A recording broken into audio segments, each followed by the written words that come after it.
নবী মুহাম্মদ সাল্লাল্লাহু আলাইহি সাল্লাম যখন মক্কা থেকে মদিনায় হিজরত করেন, তখন মদিনার মানুষ তাকে হৃদয়ের অন্তঃস্থল থেকে বরণ করে নেয়। হিজরতের পর প্রথম কাজ হিসাবে তিনি সিদ্ধান্ত নেন একটি মসজিদ নির্মাণের, যেটি শুধু নামাজের স্থান নয়, হবে মুসলিম উম্মাহর কেন্দ্রবিন্দু, প্রাণকেন্দ্র। নবী সাল্লাল্লাহু আলাইহি সাল্লাম এর ওট আল্লাহর নির্দেশে চলতে থাকে। অবশেষে একটি নির্দিষ্ট স্থানে গিয়ে বসে, সেখানেই হবে মসজিদ। জায়গাটির মালিক ছিল দুই ইয়াতীম বালক, সালেহ এবং সুহেল।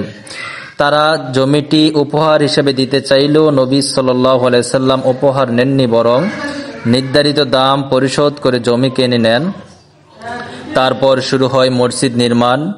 নবীজি হযরত মুহাম্মদ সাল্লাল্লাহু আলাইহি সাল্লাম নিজ হাতে মাটি কাটেন, ইট বহন করেন, কাঠ বয়ে আনেন। সাহাবীরাও তাকে অনুসরণ করেন, প্রাণ ঢেলে দেয় কাজের মধ্যে। কেউ খেজুর গাছ কাটে, কেউ মাটি ফেলছে, কেউ খেজুর পাতার ছাদ বানাচ্ছে। এমন আত্মিক মিলন দৃশ্য আগে কেউ কখনো দেখেনি।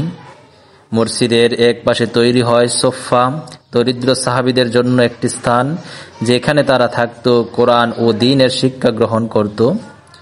এই মসজিদ ছিল ইসলামী সমাজের কেন্দ্র।